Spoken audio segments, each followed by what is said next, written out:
రామకృష్ణ గారిని పార్టీలో ఆహ్వానిస్తూ వరంగల్ పశ్చిమ శాసనసభ్యులు కండలు కప్పి సాధారణంగా ఆహ్వానిస్తున్నాను.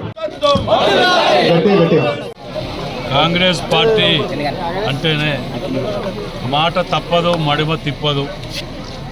ఎలక్షన్ల ముందు ఎంతైతే తిరిగి వాడవాడలో పాదయాత్రలు చేస్తూ కష్ట సుఖాల్లో పాలు పంచుకుంటూ సమస్యలు తెలుసుకుంటూ తిరిగినాం. గెలిచిన తర్వాత కూడా ప్రజలు మమ్మల్ని నమ్మి ఓటేసి గెలిపించిన తర్వాత కూడా ఎలక్షన్ల ముందు ఎంతైతే తిరిగామో అంతకంటే 4 గంటలు ఎక్కువ తిరుగుతూ ఆ సమస్యలను పరిష్కారం చేస్తూ ముందుకెళ్తున్నాం.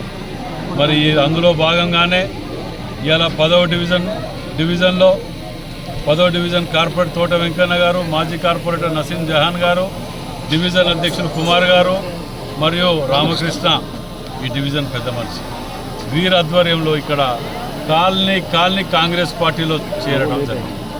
మరి ఇక్కడ సమస్యలు గతంలో రోడ్లు కొన్ని డ్రైనేజీలు ఉంటే వాటికి కూడా ఇవాళ తక్షణమేమో CDF కిందన కానీ ఏదో స్కీమ్లో పెట్టి దాన్ని చేయడానికి ఎస్టిమేషన్ పెట్టి చేయడం జరిగింది. చాలా డివిజన్లలో అప్పటికప్పుడు పరిష్కారాలు చేస్తాయి. ఏది రోడ్డు కానీ డ్రైనేజీలు కానీ అక్కడున్న ప్రతి సమస్యలను కూడా మేము గతంలో తిరిగినాం కాబట్టి ఎస్టిమేషన్ తెప్పించి అప్రూవల్ తీసుకొని కొబ్బరికాయలు కొడుతూ కోడ్ రాబోతుంది, కోడ్ కంటే ముందే మేము వీటిని కంప్లీట్ చేసుకోవాలనే ఉద్దేశంతో ముందుకు పోవడం జరుగుతుంది. ఎందుకంటే కోడ్ వస్తే మళ్ళీ 2 నెలలు ఆగాలి. ఈ లోపల వర్షాలు వస్తే మళ్ళీ పూర్వవైభవం. గత ప్రభుత్వంలో ఏమున్నా చూసినాం కదా, మనం సముద్రం తీసుకురాగలిగారు, ఏం తీసుకురాలేకపోయినా.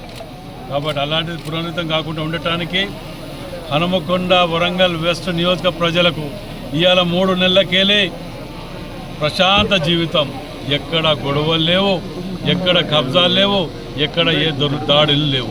ప్రశాంత జీవితం గడుపుతున్నారు. ఇవాళ నిజంగా కూడా మరో స్వాతంత్రం వచ్చిందనే విధంగా ప్రజలున్నారు. అన్ని అభివృద్ధికి ప్రతి ఒక్క సమస్య పరిష్కారానికి 24 గంటలు అందుబాటులో ఉంటామని చెప్పి మనవి చేస్తూ సెలవు తీసుకుంటాం.